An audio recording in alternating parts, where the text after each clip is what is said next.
And now, from God's Unchanging Word Studios in New Orleans, we are pleased to bring you news, nuggets, and insights with today's host, Tom Carey. Well, greetings, everyone, and welcome to God's Unchanging Word in another edition for our news, nuggets, and insights. And today is Friday, April 22nd, 2022. We are 1 week into the 7 weeks of the harvest, leading us up to Pentecost, and we've got a busy program. I'm going to get right into it. The Ukraine war. The tensions now are expanding beyond the borders. Will this lead to further escalation of additional warfare? We'll take a look at that today. And here's something you may not have thought about, is the solar flares. Could they possibly be signs in the heavens? We're going to give you a fresh look at some of this today.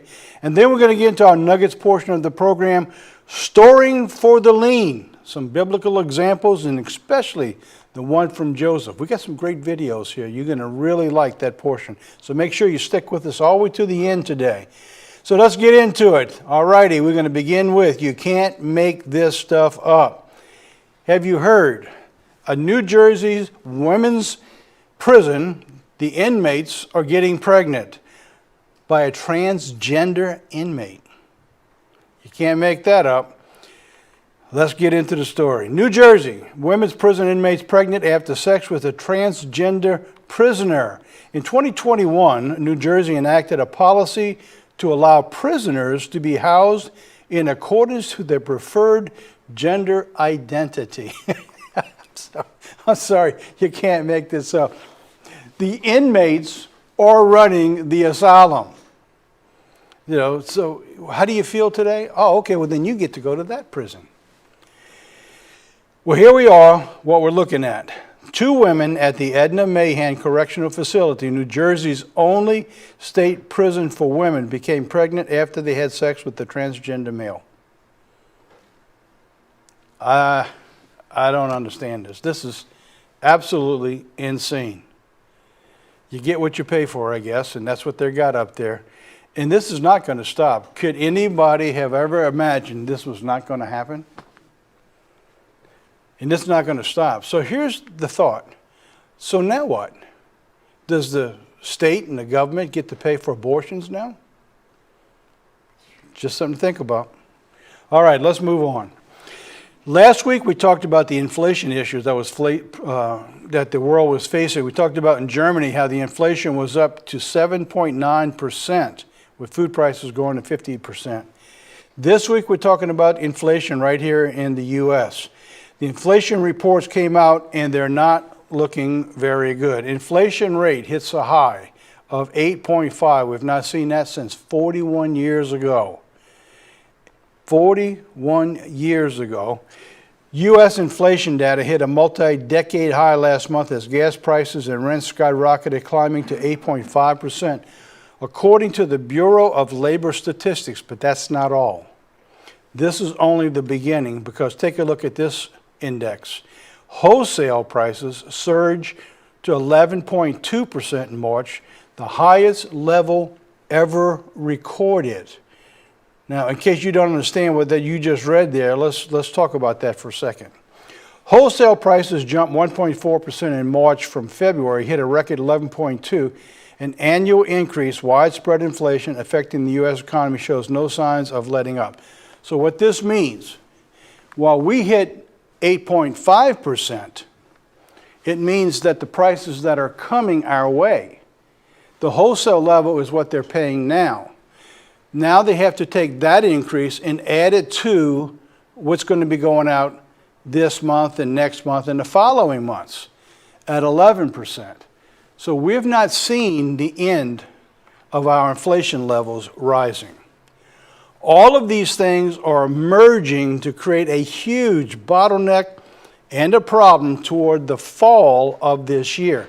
It's quite interesting, too, is that is the area of time that God warns us about with the Shemitah year, concluding in the month of September or October, depending on what time of year it is. So we're looking at higher prices and difficulties coming forward.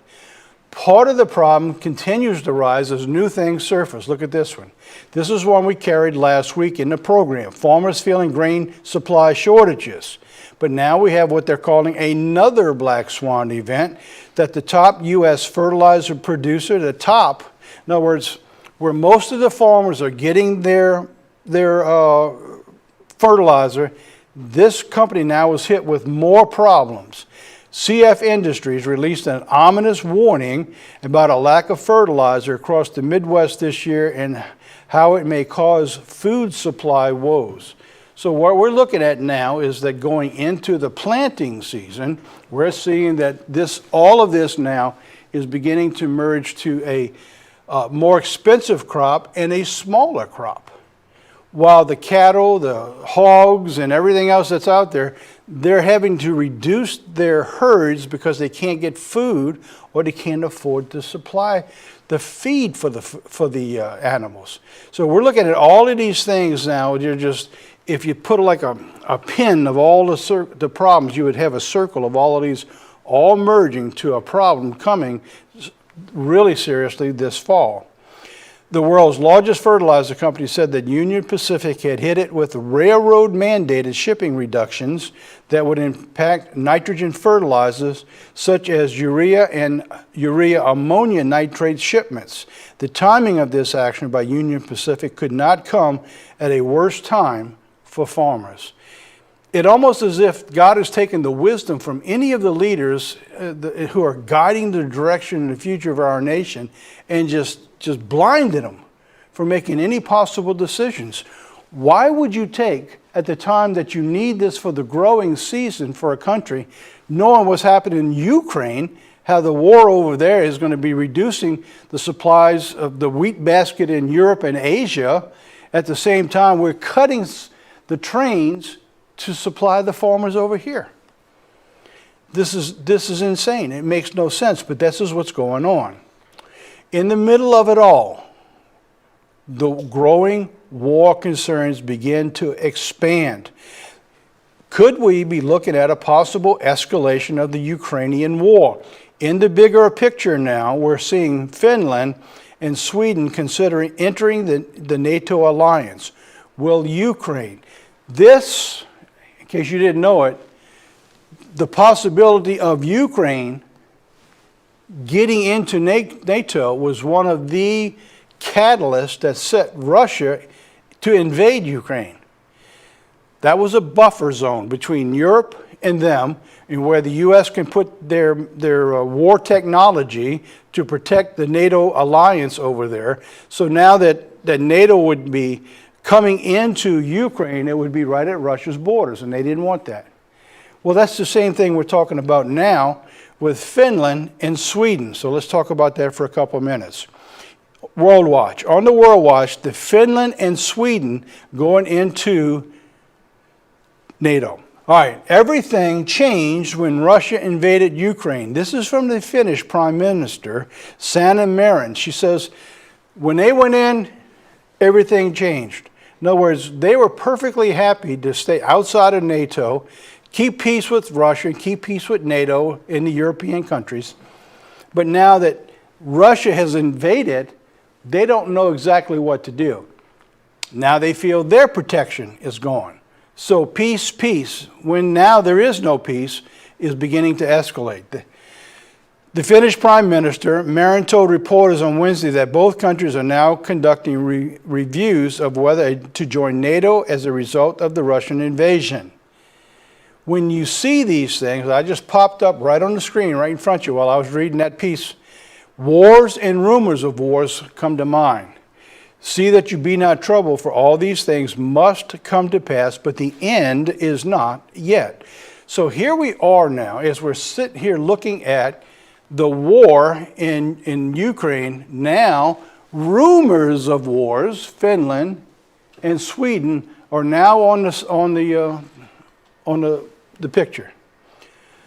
So it seems like, maybe it doesn't, but it sure looks like things are escalating, and no sooner is one problem look like it's moving than a new one surfaces. When you handle that one, then a new one. It's like you can't put out enough fires to keep things going. So let's take a look while that's going on. Nobody's even reporting on this. After years of quiet, the Israeli-Palestinian conflict has exploded. Right there in the Middle East, while everybody's focusing on Ukraine, the thing God tells us, be aware now of the Middle East and Jerusalem when you see armies. Well, now the tension is escalating, and this comes from the New York Times. So a little noticed police action in Jerusalem last month was one of the several incidents that led to the current crisis. So the police were actually going to the Al-Aqsa Mosque, and there's issues of concern over there where the Palestinians don't want the Israelis. Well, now the governments of the Arab Nation Alliance are now saying, do not listen to or cooperate with the Israeli government right now.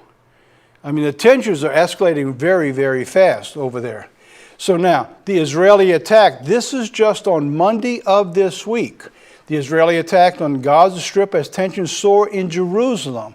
Fortunately, there were no casualties reported by the Palestinian Health Ministry after Israel said it hit Hamas weapons manufacturing site. So we're looking at all these things beginning to escalate. We're going to talk more about that next week as we move along. These are things we need to pay attention. All right, now let's get back to Sweden and Finland. Are they going to join NATO? Finland and Sweden, which neighbor each other, maintained neutrality toward the Soviet Union through the Cold War. So for decades, they were able to sit out and not get drawn into a war, and they don't have the military to defend themselves. They don't have the weaponry to defend themselves. They're smaller countries. So now they're considering joining the alliance in light of Russia's invasion, which has now provoked fears that Russia could invade the Nordic countries. What do you mean by that? So I'm going to show you that in just a second, invading the Nordic countries. Just to give you a little bit of a history here, that Finland shares its eastern border with Russia. They're right there on the Russian border. So just like with Ukraine, when nobody thought that Russia would go into Ukraine, well, now Finland, if they contemplate joining NATO, before they can get into NATO, because of NATO, I think it's the Article 5, if one NATO country is attacked, then all NATO countries come in to defend that one nation. So before Finland can get into NATO, it is a real possibility that Russia will also go into Finland like they did in Ukraine to protect the buffer zone borders of Russia. All this is taking place, and these are serious issues. Back in 1917, the Soviet Union invaded the country, and they declared their freedom, but then in 1939, they invaded the country again. While Sweden doesn't share a land border with Russia, Moscow could use Gotland, which is a Swedish island in the Baltic Sea, to attack Sweden if there was a conflict in the region. So what they're looking at now is Russia. So I think I've got a map that's going to be coming up. All right, so let me hold that off for just a second. So I'm going to show you a map, and it'll make more sense when I'm showing you what's going on. Finland and Sweden might join NATO. Why does that matter? The prime ministers of Sweden and Finland said at a press conference on Wednesday that they're strongly considering joining NATO in response to Russia's invasion of Ukraine, a move that could ensure alliance members would come to their defense should Russia invade. But Moscow has warned that would lead to a retaliation. So now we're playing this cat and mouse game over there. You get in, we're going to attack you. We're going to come in. And they're going to do it before they get into NATO to keep the rest of the world out. But what happens? What happens if the timing doesn't work for anybody? What happens if a stray weapon goes into another country, or a plane is shot down that the U.S. is supplying arms and ammunitions to over there? Before you know it, we're into an escalation of wars and rumors of wars that can't be stopped short of a World War III conflict. That's what we're looking at. So let's go on. Here's the possible war expansion I was telling you about. This is a map of the countries with Norway, Sweden, Finland, Moscow, Estonia, Latvia, Lithuania, Belarus. So we're seeing all these on the news recently. So here's what we're looking at. There's Moscow, there's Sweden, and of course Norway's right on the other side. The area, if we can come back over here, Jeff, for a second, is that Russia needs this water lane for the northern parts to be able to get the supplies to them. So the concern is, if this becomes NATO, then now we're going to have a real problem between those straits. Excuse me. So let's take a look at a possible scenario of what we're looking at. When they said the Gotland could come into issue, Gotland right there is a very small island, all right, that belongs to Sweden. So I'm going to blow that picture up just a little bit. See where Russia's at right there? And so they're talking about the possibility of Gotland using that to capture it to be able to launch, if they need it, an attack into Sweden. How would that work? So here's our map. So now there's Gotland. So if Russia decides to come in, they would take that island, and now they have ways to be able to launch their missiles and weaponry right into Sweden. So all of this is all lining up for some serious possibilities of an all-out World War III conflict that's coming. Zelensky says the world should be ready for the possibility of Putin using nuclear weapons. On Thursday of this past week, Burns, the CIA director, doesn't take the possibility of Putin using weapons very lightly. He understands that Putin's going to be put into a corner. He's going to come out fighting. He's not backing down on this. Accusing the West of inciting further bloodshed in Ukraine, he stated, is that the Western countries are pumping weapons into Ukraine, risk leading the U.S. and Russia into the path of direct military conflict. The very thing that we're saying we're trying to avoid, it's almost like pushing the button to get us into the war. These things are insane. And the leadership that's running these decisions are making the same kind of insane decisions like they're doing with the supplying the fertilizers to the farmers. So no, we're going to cut you back. You can't have the fertilizer. Let's go on.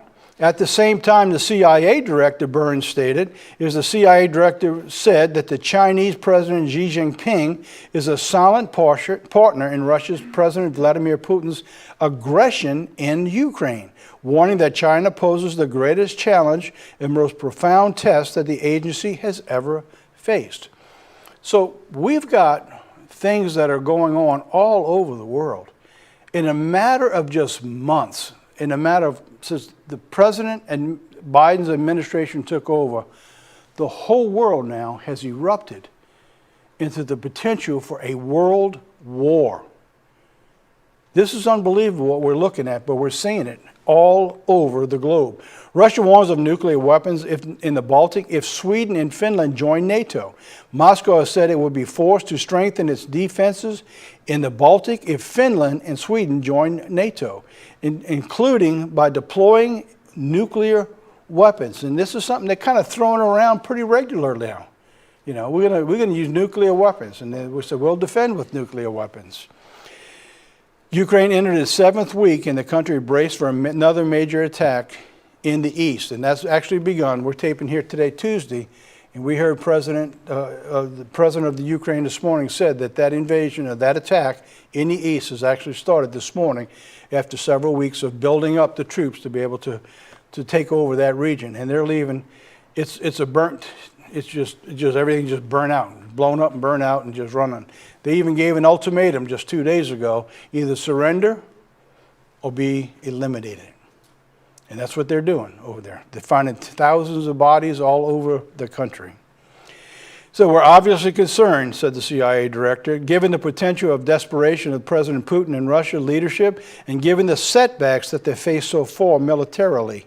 None of us can take lightly the threat of the potential to resort to the tactical nuclear weapons or low-yield nuclear weapons.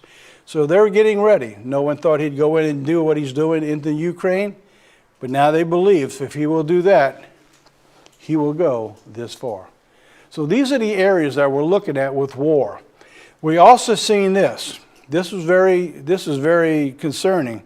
Russian warship sunk. Fears arise that it was carrying nuclear weapons. Well, that ship was blown up or caught fire, depending on which side of the the propaganda you're listening to, but it sank. We've got a video of the explosion, and we got the narrative that followed. Let's play that video, Jeff.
Well, as you can see, I mean, things are getting pretty bad. That's one of the biggest Russian ships in the area right now.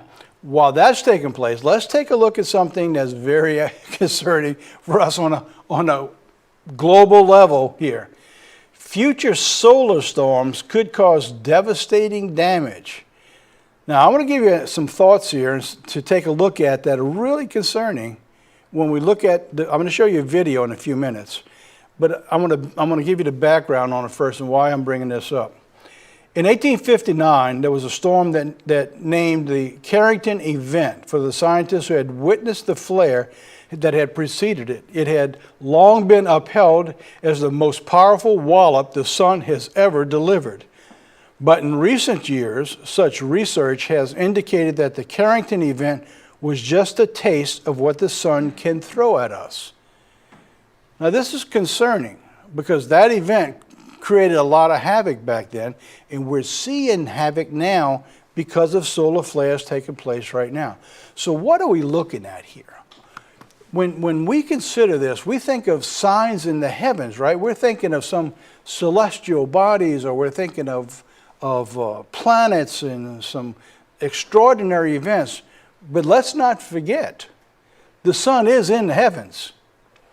And when you see the video that I'm going to show you in a few minutes, when you look at the timing of this cycle that the sun is in of increasing activity, increasing solar flares, and now they're telling us that they believe, they've got the evidence, that they are in the most violent of these escalations that they have ever recorded. And it seems like it's going to magnify and peak around 2025. Another date that keeps showing up in our timeline of events. Wait till you see that. I'm going to show you that in just a second. So let me give you a little bit more background. How solar flares disrupt technology on Earth. Here's 4 things. Here's 1. Hot gas full of charged particles are hurled from the sun. You see these bursts and all this gas, but these particles are hurled from the sun. The solar flares fires through space at nearly 200,000 miles a second. I can't imagine that. 200,000 miles a second, these particles move. This is unbelievable. 3, the particles batter the Earth's magnetic field. So we do have protection around the Earth that catches all this, and God put that out there to protect the planet. All right? These particles don't necessarily create a problem in the planet itself by hurting us, but it hurts everything that we use for technology. Why am I telling you this? Is that, have you tried to use technology and it keeps telling you to go to the cloud? Or you got to renew? They don't want you to store anything here. Trust them, use the satellites, they're going to keep everything going for us. Almost everything we do now is satellite driven through communications, through our phones, through internet, right? Everything's going that way. Now, keep that in mind, because as we continue to go that way, the scientists are telling us this is getting worse. So we're doing just like with oil. You get rid of oil, we're going to go to green, except we don't have green. So we're creating the scenario to give us nothing but chaos and confusion and problems. We're doing it here also. Let's go on.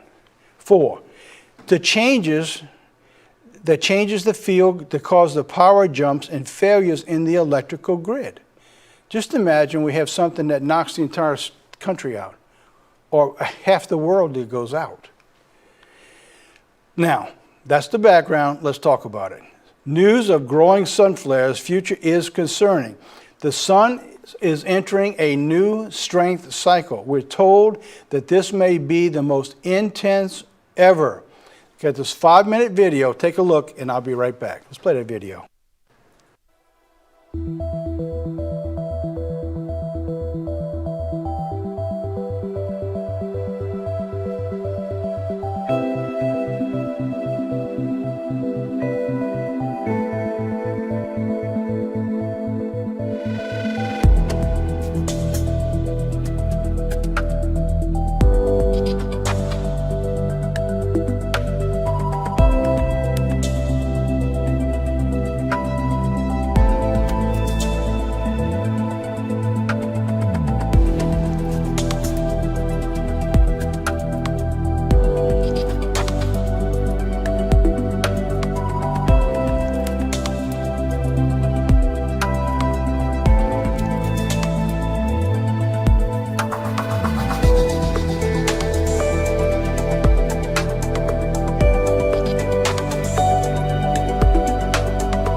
lot to absorb there.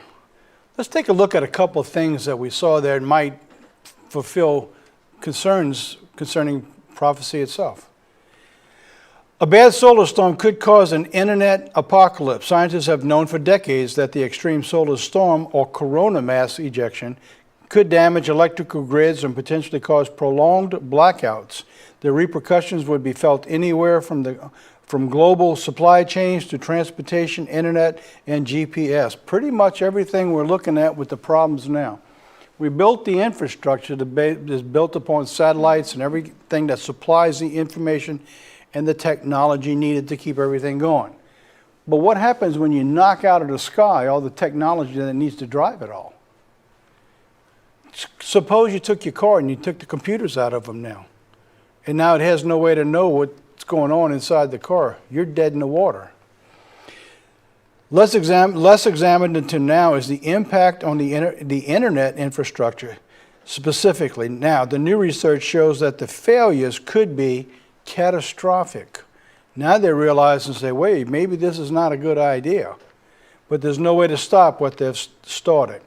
Now, I want to show you something. I'm not saying this is it, but I want to put on our radar now something that has a very similar look to what the Bible talks about concerning some of these signs in the heavens. Luke 21, verse 25 said there'll be signs in the sun. So what do you talk about with signs in the sun? Up until now, pretty much all we've talked about with the signs in the sun is what? Eclipses. You know, the sun going black, because that's basically what it's talking about. But what if there's more to that? You know, sometimes when you think you've got the answer, you just move on. But what if there's more? What if what we're looking at now is the beginning of an increased concern of signs in the sun? Are you with me? All right, let's go on. Distress in the nations with perplexity, sea and waves roaring. Men's heart failing for fear for looking after those things which are coming on the earth, for the powers of heaven shall be shaken. Coming on the earth. You know, we notice when we deal in prophecy, when you begin to look at phrases the way God had put them in Scripture, is like it's put there that you don't realize exactly why he put it that way until now. What we just saw from that video is that the suns, the rays and the problems coming are going to happen on the earth, not in the earth.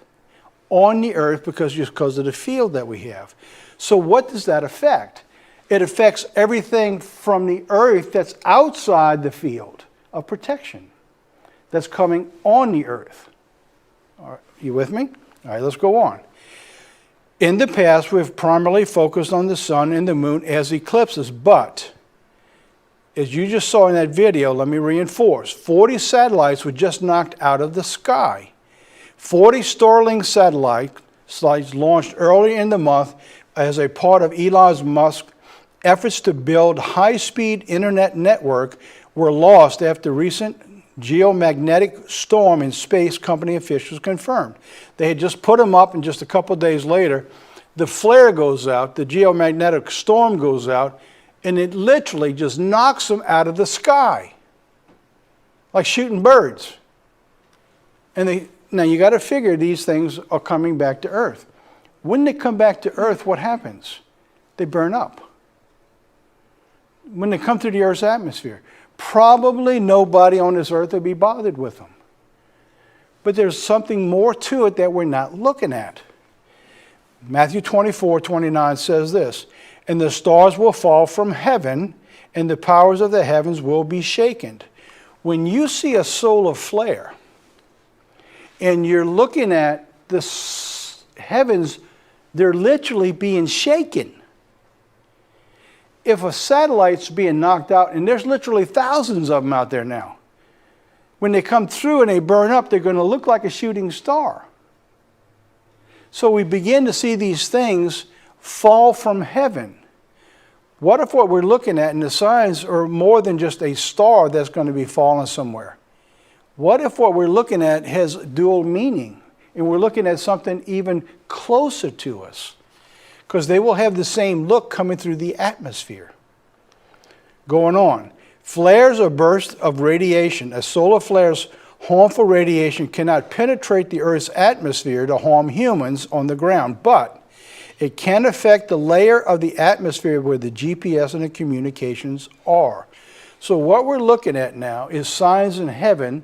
This sun, its flares could affect everything that governs and controls how we operate. So this is really concerning, and it's something we need to keep an eye on. All righty, let's take a break now. We got another video coming, and we got two more videos coming actually, and we're going to talk about preparing for the lean. But let's take a break. We got this little short video here, The Love of God, and I'll be right back.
All righty, welcome back. All right, are you ready to get into part 2?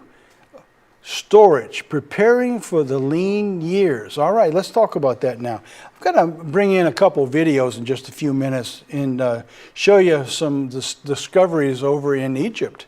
You may have seen them before, but if you haven't, you're going to be excited about what you're looking at. So here's a question. How do you prepare for the lean? Well, stocking up, of course, when the shelves become empty. But what about this? We have just completed the first of 7 weeks of the harvest leading to Pentecost. Today, we want to begin talking about your infrastructure for storage for the lean years. All right, so we all know, well, God tells us, you prepare. Remember, he says, go to the ant, thou sluggard, showing how they work all the time. And look at birds. He says, give us the example of the birds from the heavens. And they store when the winter time's coming.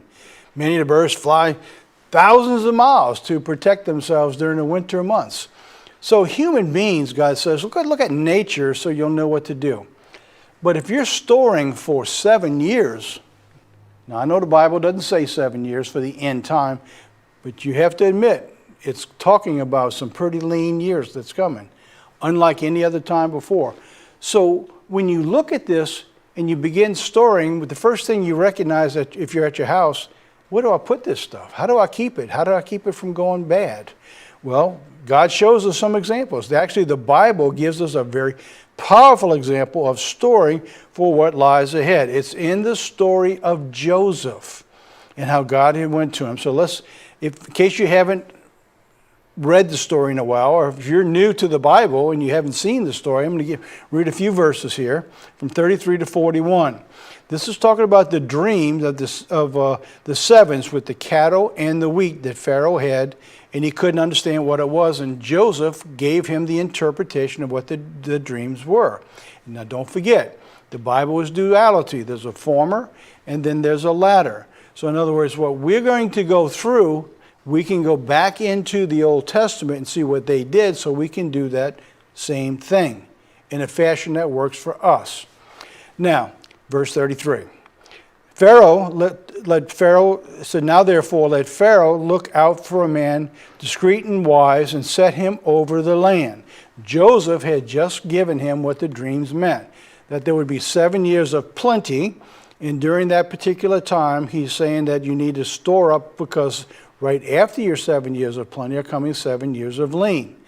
Now, we've been comparing that through our studies over the last 7 years, by the way, of showing how the United States had been in a time of plenty, And from what we're looking at now, this cycle 2022, the conclusion of a Shemitah cycle, we're looking ahead.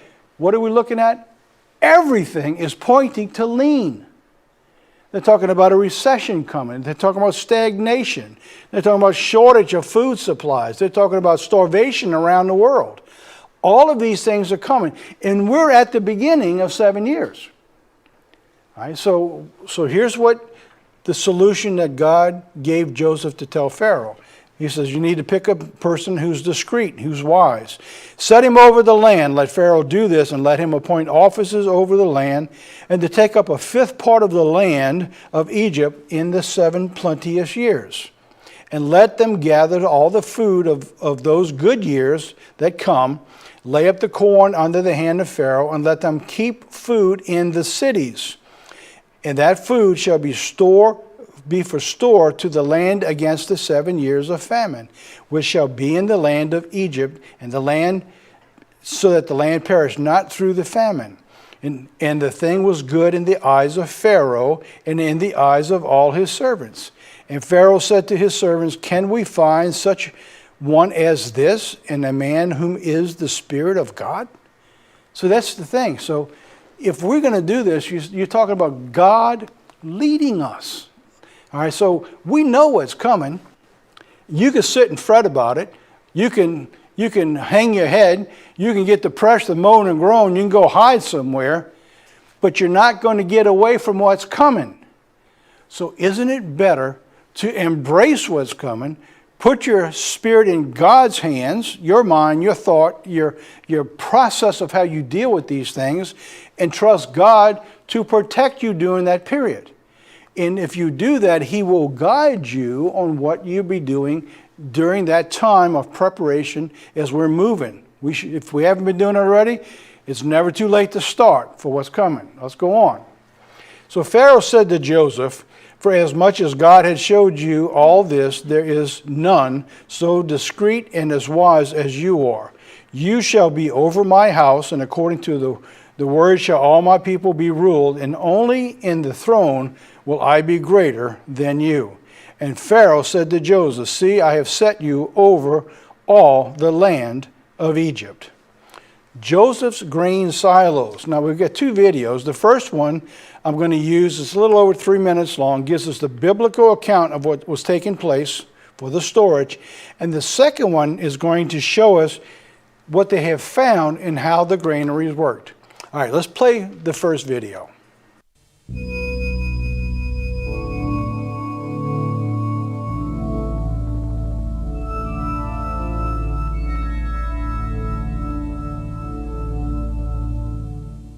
The Step Pyramid at Saqqara is located 15 miles southwest of Cairo. Recognized as the oldest pyramid in Egypt, it is part of a large complex, most of which still lies in ruins or remains buried under the sand. Excavations at Saqqara have revealed some unique features which, as Ron Wyatt points out, fit the Genesis account of the 7-year famine. At the base of these steps is an outlet supplied by 11 massive grain storage pits. The capacity of these grain pits is enormous, exactly what we'd expect to find from the biblical account.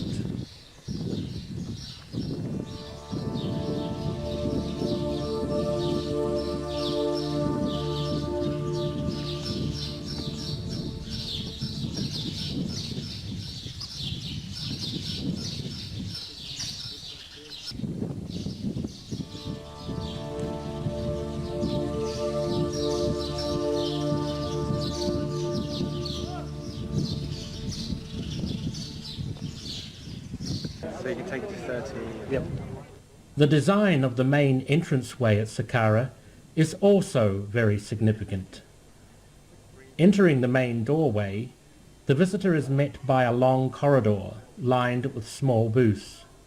It's really nice campus. Thousands of years ago, people came here from foreign lands to buy food during the famine, in the same spot where Egyptians today sell postcards and other items to tourists. Very, very nice stones. The building appears to have been designed for processing many people, as would have been the case during the famine.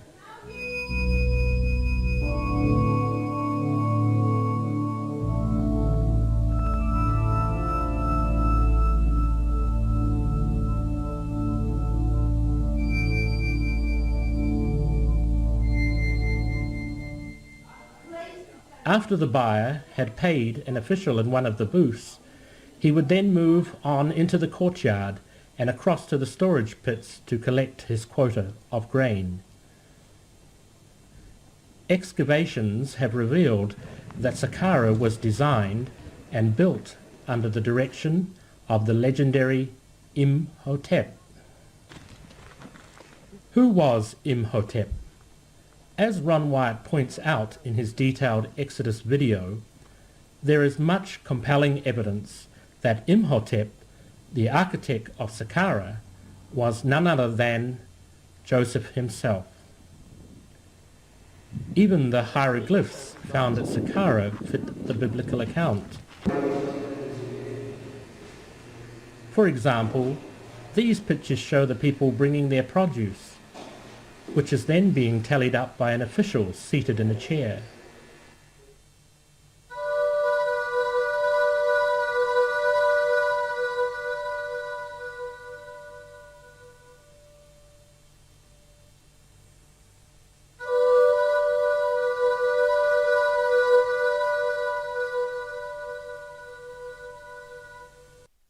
It wasn't until I actually understood the magnitude of what it took to store the grains, because you couldn't keep them outside. The dampness, the animals, the bugs, it would destroy all the food. So it had to be put somewhere that they could be protected. So he created these huge caverns of rooms.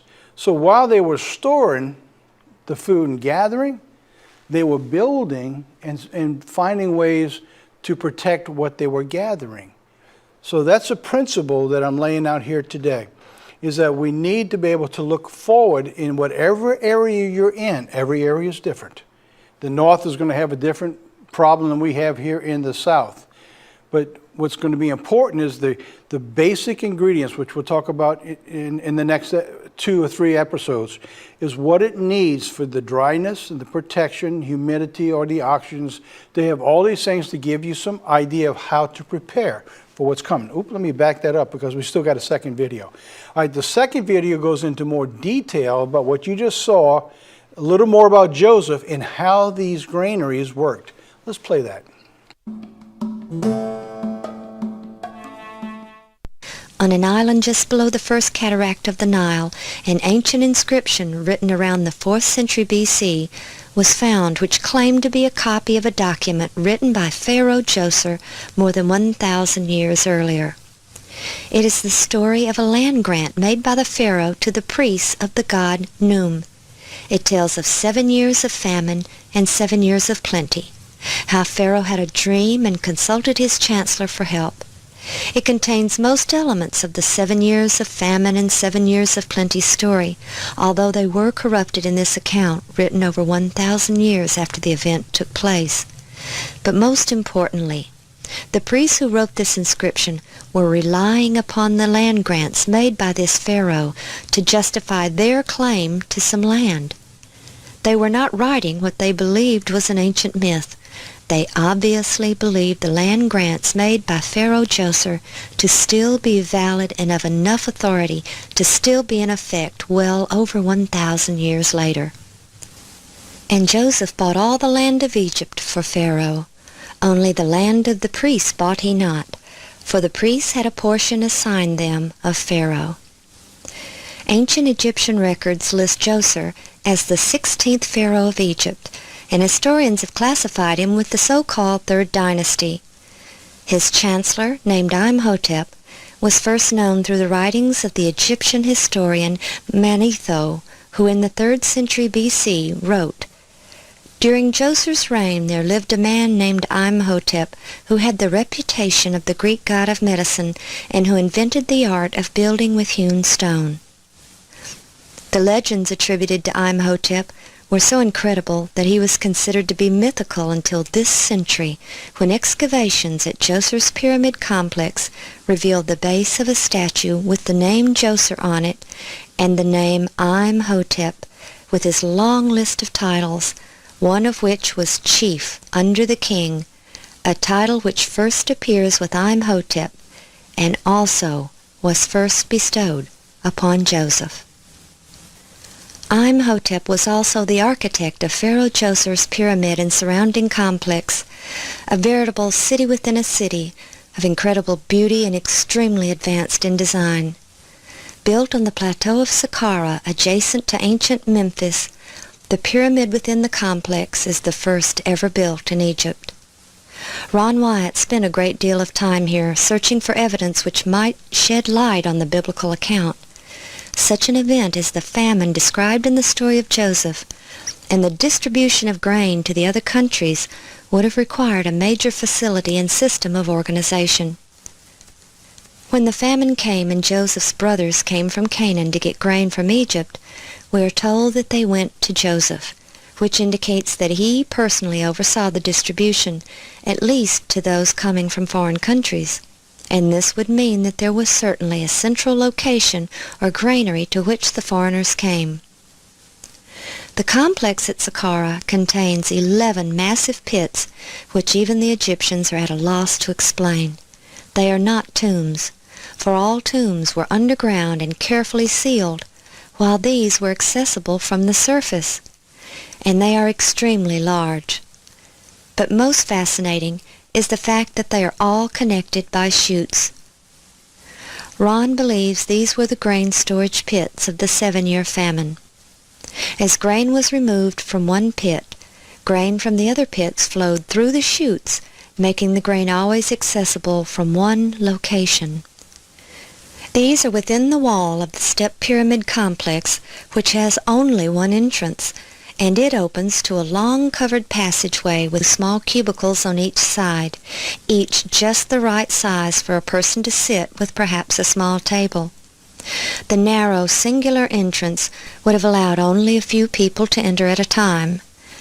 There was no doubt in Ron's mind that this was the main center of grain distribution on a massive scale.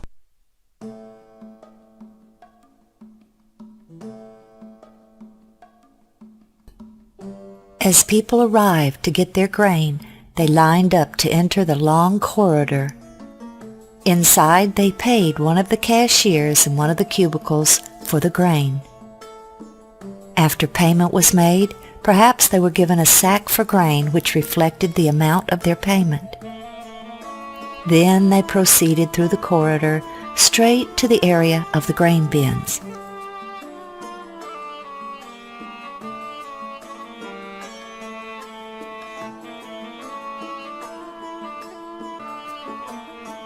Once there, they descended the stairway next to the storage bins, handed their sack to a worker who filled it with grain and returned it to them. Then they exited through a small door on the lower level, which led to the outside of the complex. When the pits were first excavated, bits of grain still remained in them.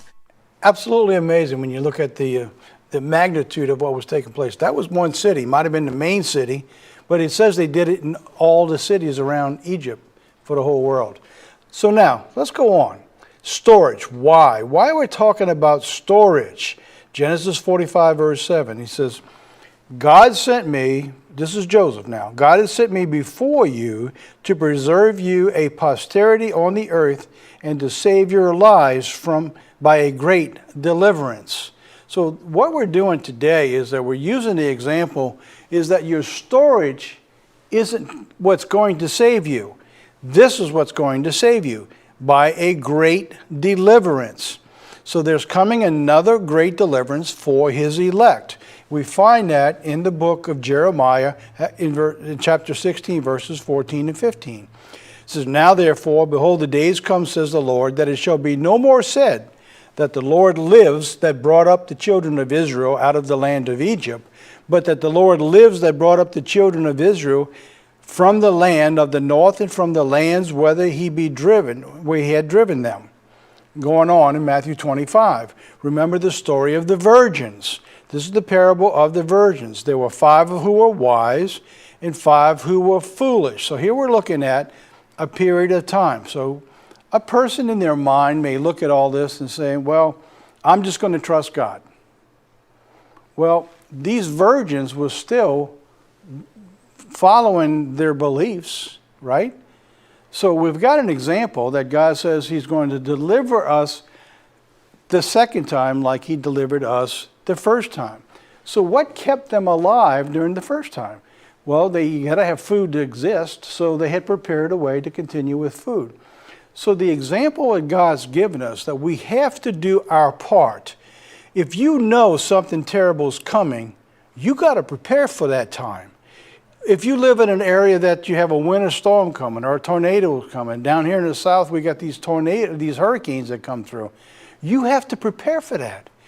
Nobody sits back when the tornado is coming your way or a hurricane saying, well, I'm not going to do anything. I'm just going to trust God. God says you don't tempt him. You know what you're supposed to do. So now, looking at the virgins here, they that were foolish, they took the lamps, but no oil was in them. In other words, they were still through the process of obedience to God, but in such a way that they didn't prepare like God told them to prepare. So when the bridegroom arrived, the foolish virgins were asked the wise for the oil so that they could go in. In other words, they didn't prepare. In other words, they were not prepared for when Christ came. I know this is a spiritual, typical story of his parables. But you know these have physical meanings too. Undoubtedly, the oil is representative of the Holy Spirit. No one doubts that. But it does not stop there. The parable is showing us the importance of the physical effort to maintain the spiritual. That's what we have to do. We have to maintain the spiritual. We do that through the physical things of how we prepare. All right, so now, so let me wrap up what I'm saying here. God has given us an example of what we're supposed to be doing. He showed us the former so we can do the latter. He's given us a warning of parables saying that you could be going to church and you could be doing like everything you're supposed to, but you have not followed the Spirit of God that has driven you. In other words, you're just not prepared. So what we're going to be talking about in the weeks ahead, keeping a balance now of how we reach and grasp for the difficulty that's coming, knowing that God is going to save us by a great deliverance.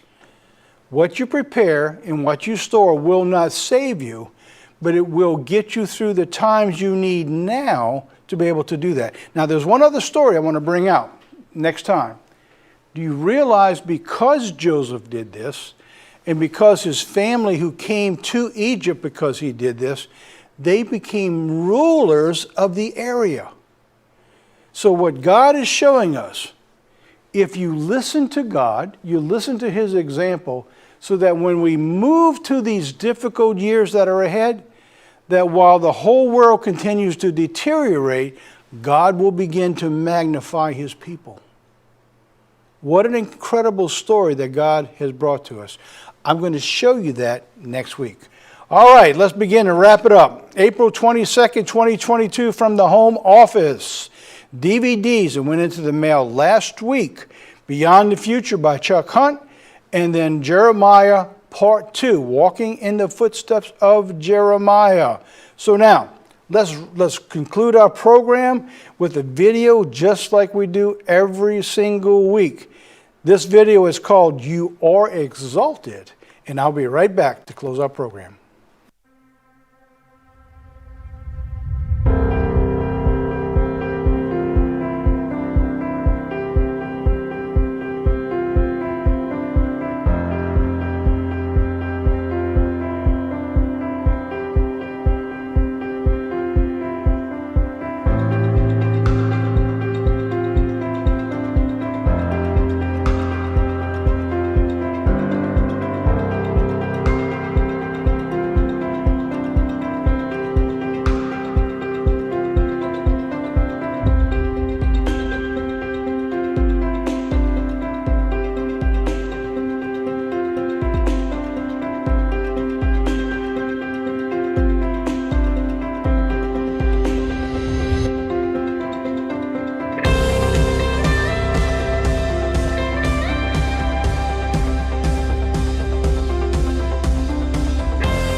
Well, welcome back. Well, that's it for our program. I hope you enjoyed our program today. I mean, there's some pretty exciting things about Joseph and things that are being revealed that's going to give us hope and encouragement for the future.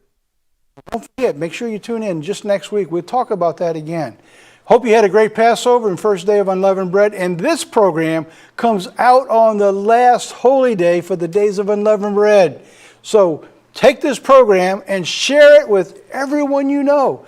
They're going to love you for it, or not. Till next week, God be with you.